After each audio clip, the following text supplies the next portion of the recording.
receive. I don't know about you, but that gets me excited. Knowing that there is a world where I could have so much abundance, so much financial abundance and freedom that I don't have room enough to receive it, that it would be crazy for me to not give to others because I have so much to give. In this video, I'm going to be sharing with you how I tricked myself into financial stability, how I shifted from a scarcity mindset into an abundance mindset, what that means, and how it has completely changed my life. So, if you're interested, keep on watching. First things first, what is a scarcity mindset? So, scarcity mindset refers to a belief system where people focus on the lack of resources, opportunities, or time rather than abundance. It can lead to feelings of fear, anxiety, and competition as individuals may feel that there isn't enough to go around. This mindset often causes people to hoard, limit themselves, or make decisions based on the fear of not having enough. In contrast, an abundance mindset promotes the idea that there are plenty of resources and opportunities available. It encourages openness, collaboration, and long term thinking. Let's talk a little about this, right? I definitely grew up in a scarcity mindset environment. I'll be honest. We did not come from much. We didn't have a lot. We had what we needed most of the times, but we did not have a lot. So, growing up, money was something that I always knew created stress and that we didn't have enough of oftentimes. That was two things that I knew about money, if nothing else. We didn't have a lot of conversations about money, about budgeting, about being smart with our money, about retirement, anything. It was almost just like we didn't talk about it, right? And I want to share if you're kind of like, okay, I wonder if I have a scarcity mindset or if I grew up in an environment with scarcity mindset. How would I know? Well, some ways that you may know is if you heard things like you can't trust people, don't tell people your business, money doesn't grow on trees. Those different type of statements that are typically negative and associated with being open to other people and open to, spending money, always coming from a space of we're limited in this area. So we have to hold on to whatever we have. So if you heard those things growing up, it's very possible that even if you don't identify with it, it's very likely that you have a scarcity mindset and that impacts your core beliefs, how you carry yourself, how you spend your money, things you spend your money on. And a lot of time it can even lead to unhealthy spending habits or even some addiction. Where I want to take this next is one of the key things that has completely transformed my relationship with money, and that is radical gratitude. Now, if you don't know what radical gratitude is, I will share a little bit about it. Radical gratitude is the practice of being deeply and unconditionally grateful, even in difficult and challenging circumstances. It goes beyond surface level thankfulness for things that are easy to appreciate. And it involves acknowledging and finding gratitude for everything, including hardships, struggles, and situations that may not seem positive at first. It's a mindset that sees every experience as an opportunity for faith, learning, and deeper connection with life and God. Radical gratitude shifts the focus from what's missing or lacking to what is present and possible, fostering contentment, peace, and resilience. In a spiritual sense, it can be tied to trusting in God's plan, believing that even in the trials, there is something to be thankful for because God is at work, often leading to transformation and blessings in ways that aren't immediately visible. Radical gratitude is basically having faith. Having faith is an act of radical gratitude. Now, taking it a step further and applying that to the area of your finances can be really tricky, right? Because we're not taught that. We're not taught to do that a lot of times, especially if you grew up in a scarcity mindset environment. So, some ways to trick yourself into that is by speaking and giving thanks during those tough times. In the times where you feel like you don't have enough, in the times where you don't know how you're going to make ends meet, still giving God thanks anyway, right? That is radical gratitude. Some people might call it delulu, right? Whatever you want to call it. You may just call it faith, but those are ways to really activate this abundance mindset. Another thing that you want to do is appreciate the present moment. Even if the space that you're in right now financially is troubling and trying, being present and appreciative of the present moment, being present that you have internet to watch this video, being thankful and appreciative that you have the the clarity of mind to be present in this moment, because some people don't even have that. And this is not to push aside the things that you may be struggling with, because I've had my fair share of struggles. So I know how hard it is to be present when you're in that moment, right? You're thinking about how are you going to pay your bills? You're thinking about where your next check is going to come from. So it can feel challenging to be present in those moments. But I want to encourage you to try it anyway, to try your best to be present in those moments and just see what happens for you. Okay. The next thing is to shift your perspective. I talk about this all the time, but moving from a space of half glass empty to half glass full will do wonders for you. So, recognizing that every experience has a value, recognizing that every experience will contribute to your overall journey, will help you to be present and to be grateful in the moment that you are in. So, I want to share a personal story about one of the biggest things that has literally tricked me into financial stability and an abundance mindset, and that is tithing. Now, I know for a lot of Christians, a lot of people in general, the idea of tithing does not sound appealing. I used to be one of those people myself where I would say, I'm not giving my money to no church, I'm not giving my money to no pastor. Okay, that's just not what I was doing because I felt like everyone was corrupt, right? Again, scarcity mindset, felt like everyone was corrupt, felt like everyone was up to no good when it came to money. So I didn't want to be involved, right?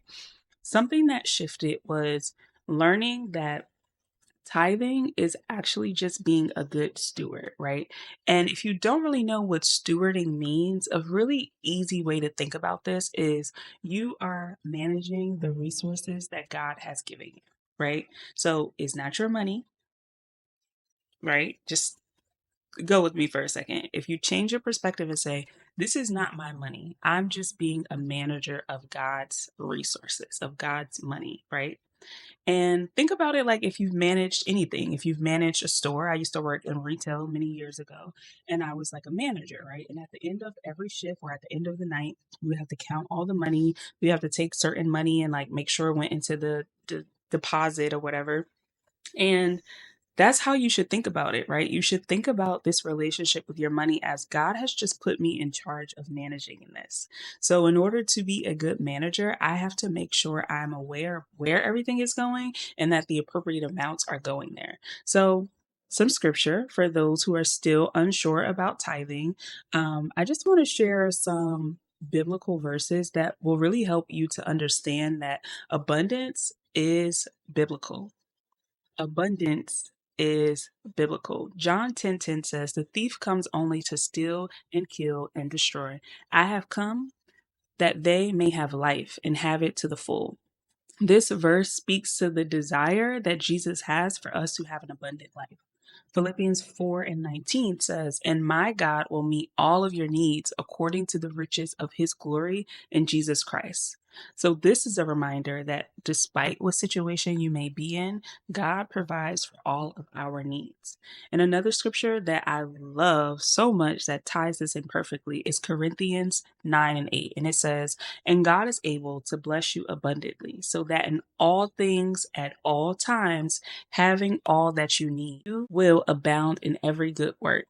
This again highlights that God will give us provision, equipping us to serve and to bless others. And lastly, my favorite for real, Malachi 3:10 says, "Bring the whole tithe into the storehouse, that there may be food in my house. Test me in this," says the Lord Almighty, "and see if I will not throw open the floodgates of heaven and pour out so much blessing that there will not be room enough to store it." Do you hear that?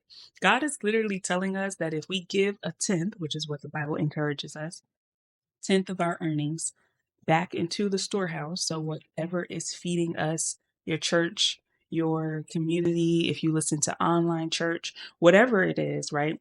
A tenth of that, if you pour that back into the storehouse, God is literally telling us that if you test him in this area, I mean try it out and see, right? Try it for yourself if you don't believe him.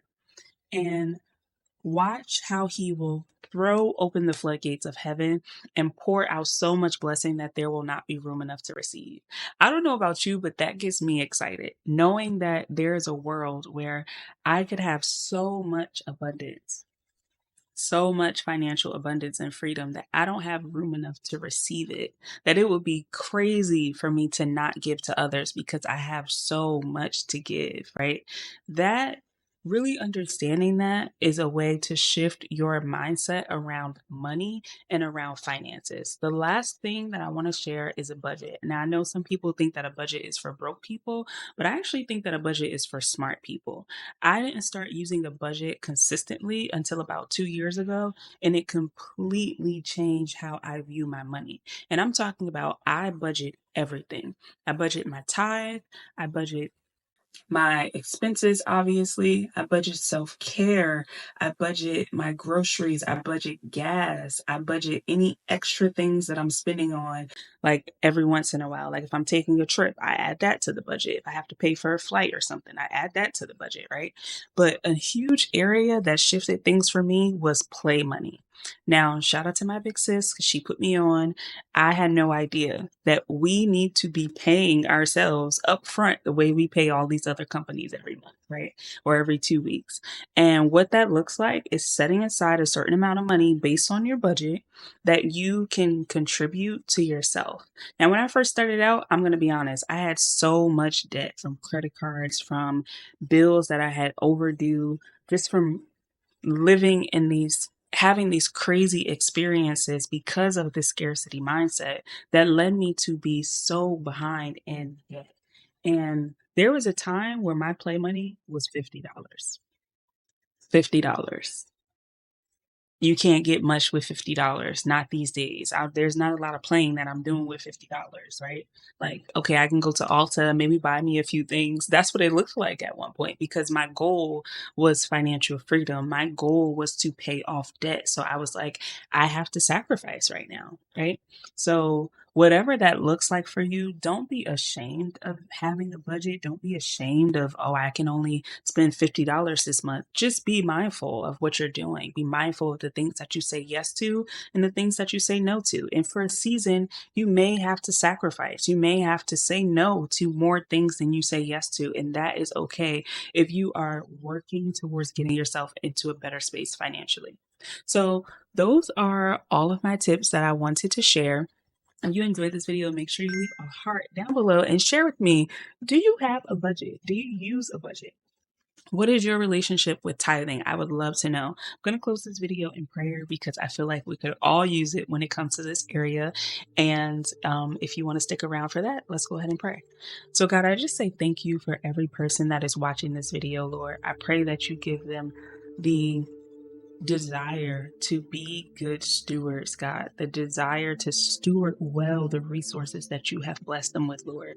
I pray, God, that every single person listening to this video, that if they are struggling financially, God, that you will bless them abundantly, that you will break the stronghold of scarcity mindset, and you will allow them to move into a space of radical gratitude, into a space of having faith and receiving abundance, Lord, that you will pour down your blessings on them, so much so that they don't have room enough to receive it, that they will be generous givers, that they will be generous tithers, God, that they will steward your resources well, Lord. I pray, God, in this moment, that the little seed that this person has, even if it's not a lot at this moment, Lord, I ask that you bless it. I ask that you pour it together, shake it down, and allow it to run over, to overflow, God. I pray, Lord, in this moment that you will just cover them, that you will allow them to be wise with what they are spending on, that you will give them the courage to say no to things, to not be embarrassed that they can't participate in all of the things that they may want to right now, God. Give them the discipline for a season so that they can be good stewards in the future and reap your harvest, God. I ask all these things in your son Jesus' name we pray. Amen, amen, amen. Thank you so much for watching this video. I hope you enjoyed it. I enjoyed making it. Thumbs up if you like it. Hit that subscribe button, and I will see you in the next one.